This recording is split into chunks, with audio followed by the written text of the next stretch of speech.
The original iPad has been out for 8 years now, and in that time, technology has changed quite a bit. So 8 years later, can you still use the original iPad? But first, I have a little story about the launch of the original iPad. I remember the date, April 3rd, 2010. Me and my cousin were at the mall, and we walked past the Apple Store. Now, mind you, I was 9 years old at the time, and my cousin was 7. But me and my 7-year-old cousin, when I was 9, were walking past the Apple Store. And there was a very, very, very long line to get into the store. And it went out into the parking garage. But 9-year-old me had no idea that there was a 2-hour line to get in to see the iPad. So me and my cousin just walked straight inside the Apple Store, and because we were very young, nobody said nothing. And I got to try the iPad the day it came out, when I was 9 years old. I remember that very, very well. That's one of the memories I've had my entire life. A few days ago, when I decided to sit down to make this video, there was a problem. I didn't know where the iPad was. So I did some searching, and eventually I found it.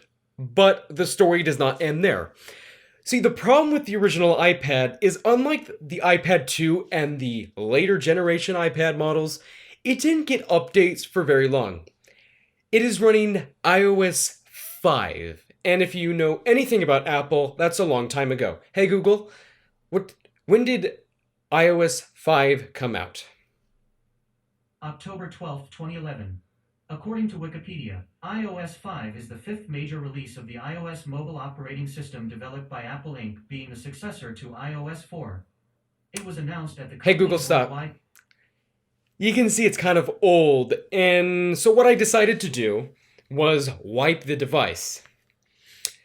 That gave me some issues. Now, one of the things that's been very remarkable with the original iPad is, even all these years later, the design is still something that holds up.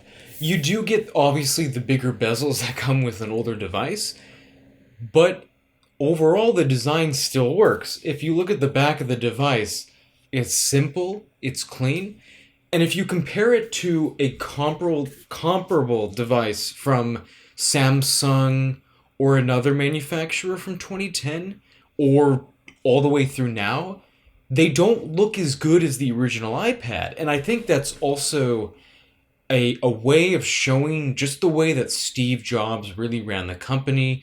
He really enjoyed simple devices that everyone could use. And even now, all these years later, the iPad, the original one, still looks pretty good. Now, the thing about the original iPad in 2018 is, unlike the iPad 2, which got iOS all the way through iOS 9. The original iPad only got iOS 5, obviously, and because of that, pretty much every single app available now is not available on the original iPad. It's just too old to run it.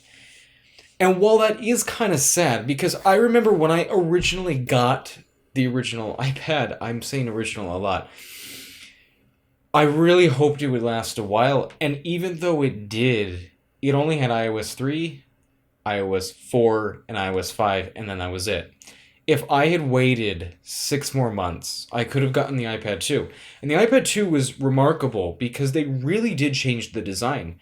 A lot of the technical limitations that they had with the original iPad essentially were solved. It was much thinner, and the architecture allowed it to go to iOS 9, and that was very, very profound for the time, because most devices, phones, and tablets, especially the Android ones, did not last very long. But the thing about this device is it can't do anything that the other ones can. I mean, if I even open up Safari and I try to play a video, it just doesn't work.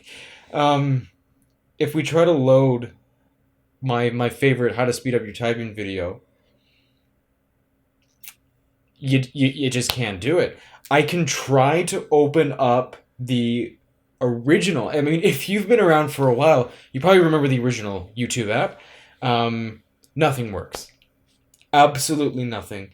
You might be able to peruse the App Store and just see if anything works. But for Netflix, I mean, you can try, but it's just, I mean, it's not going to work. You need iOS 10. Um, if you look at the top charts, nothing's going to work. I mean, you're running software that is so old at this point. I mean, iOS 5 came out in 2012. That's kind of a long time ago, so you're really not going to be able to do anything about that. But even though the original iPad is kind of no man's land today, it really is a testament to how far Apple has come and just technology in general. I really think the biggest story here is especially of the other tech companies like Microsoft and Google and Samsung.